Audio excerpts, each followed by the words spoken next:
Hi friends, good morning, welcome to IXMB। I hope आप सब अच्छे हैं and you are preparing well for examination. तो शुरू करते हैं आज का हमारा करंट अफेयर जो कि है 11 जनवरी 2023।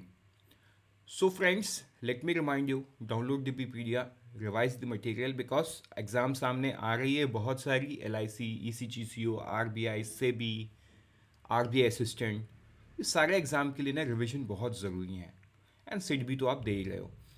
शुरू करते हैं। सबसे हमारा पहला करंट अफेयर वो है पेमेंट एग्रीगेटर। तो देखो, इसका मैं आपको ना एक बैकग्राउंड बता दूं। ठीक है, मुझे पता है कि आप ये सब पढ़ना शुरू कर दिए हो, बट रुक जाओ। सबसे पहले बैकग्राउंड को समझो कि 2020 में RBI ने एक गाइडलाइन इशू किया था, उन्होंने बोल दिया कि only firms that it approved can acquire and offer payment services to merchant, while bank do not need separate approval. तो बैंक तो पहले से ही काम कर सकती है बिकॉज बैंकों को कोई अप्रूवल नहीं चाहिए, RBI ने क्लियर कर दिया था।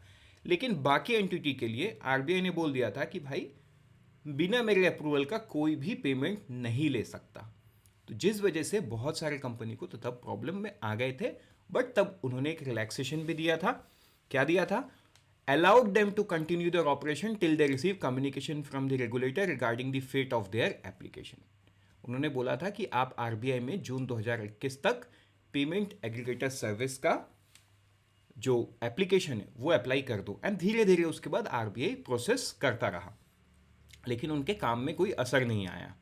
तो देखो, पेमेंट एग्रीगेटर वे are asked to apply for licence by सितंबर 30, 2022। तो ये एक विंडो RBI ने दिया। इस विंडो के बाद आपको याद होगा अक्टूबर के मंथ में इन्फीवीम, जो कि CC एवेन्यू ऑपरेट करता है, उनको लाइसेंस मिला। एंड आज के दिन में किसको मिला है? Hitachi payment services and Bharat पे। ठीक है, भारत पे ये वही कंपनी है जिसके ओनर शार्क टैंक में आते थे, राइट? अश्नील ग्रोवर, ये उन्हीं की कंपनी है। So Hitachi payment service and Bharat pay इनको इन प्रिंसिपल ऑथराइजेशन मिला to operate as the payment aggregator. समझ में आया? अभी आप एक चीज सोच रहे हो कि पेमेंट एग्रीगेटर है क्या। एक सिंपल सा बात देखो, दो वर्ड होता है यहाँ पे। एक होता है पेमेंट एग्रीगेटर, मैं शॉर्ट फॉर्म में लिख रहा हूँ। एक होता है पेमेंट गेटवे, राइट? तो पेमेंट गेटवे भी आपने सुना होगा, एग्रीगेटर, बट दोनों में पता है फर्क है। देखो, पेमेंट गेटवे का मतलब है कि सिर्फ आपके पेमेंट को प्रोसेस कराना, बट एग्रीगेटर मतलब बहुत सारे डिफरेंट डिफरेंट प्लेटफॉर्म्स को एक जगह लेके आना, दैट इज एग्रीगेटर। मान के चलो आप एक ऐसे वेबसाइट पे हो जहां पे सिर्फ UPI ही चलता है या इंटरनेट बैंकिंग ही चलता है, वो हो गया पेमेंट एग्रीगेटर। मतलब जहां पे आपके पास ज़्यादा ऑप्शंस नहीं है। लेकिन पेमेंट एग्रीगेटर की बात करें तो आपके पास ऑप्शंस अनलिमिटेड हो जाते हैं। आप किसी बैंक का भी इंटरनेट बैंकिंग यूज़ कर सकते हो, credit card, debit card, UPI, पे लेटर, क्या क्या नहीं कर सकते। मतलब it's like a big umbrella. तो अब मैं आपको बताऊं, मान के चलो ये अम्ब्रेला है। I am not good in drawing, but फिर भी मैं थोड़ा कोशिश कर ले रहा हूँ आपके लिए। पता नहीं ये कैसे दिख रहा है, बट मान के चलो दिस इज एन अम्ब्रेला। तो ये हो जाएगा पेमेंट एग्रीगेटर। इसके छोटे छोटे पेमेंट गेटवे अम्ब्रेला के नीचे रह सकते हैं। आई होप अब आपको क्लियर हो गया है the difference between payment aggregator and payment gateway. Although ये बहुत बड़ा टॉपिक है नहीं जिसको एग्जाम के लिए आप याद रखो, बट हाँ, समझने के परस्पेक्टिव से आपको समझना तो है। ठीक है, तो अभी किनको किनको और मिला है ये आप देख लो। Fintech firms such as Razorpay, Pine Lab, Stripe, One Pay, innovative payment, M swipe, Infibeam avenue have received in principle approval. ठीक है, सो पढ़ते हैं आगे नेक्स्ट न्यूज़ में। वो है NPCI UPI अपडेट। तो ये बहुत बड़ा न्यूज़ है, लेकिन है क्या? तो न्यूज़ ये है कि अब UPI NRI और NRO अकाउंट होल्डर भी यूज़ कर पाएंगे, non resident external and non resident ordinary. ठीक है, NRE एंड NRO। शुरू में मैंने शायद NRI बता दिया था, विच वॉज नॉट राइट।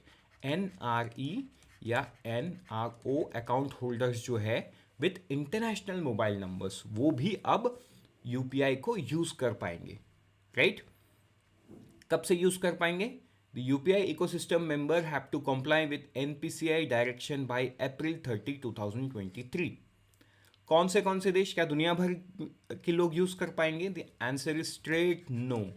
सबसे पहले अलाउ किया गया Singapore, Australia, Canada, Hong Kong, Oman, Qatar, USA, Saudi Arabia, UAE and the United Kingdom, इतने ही कंट्री को अलाउ किया गया है एट दी फेज 1। तो शायद फ्यूचर में ये आगे भी बढ़े।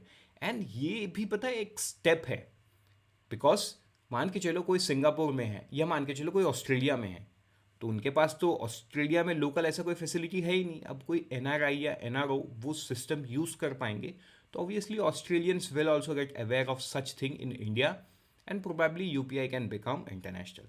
ये तो हो गई बात की बात, प्रिडिक्शन की बात, लेकिन आई होप न्यूज़ आपको समझ में आ गया है।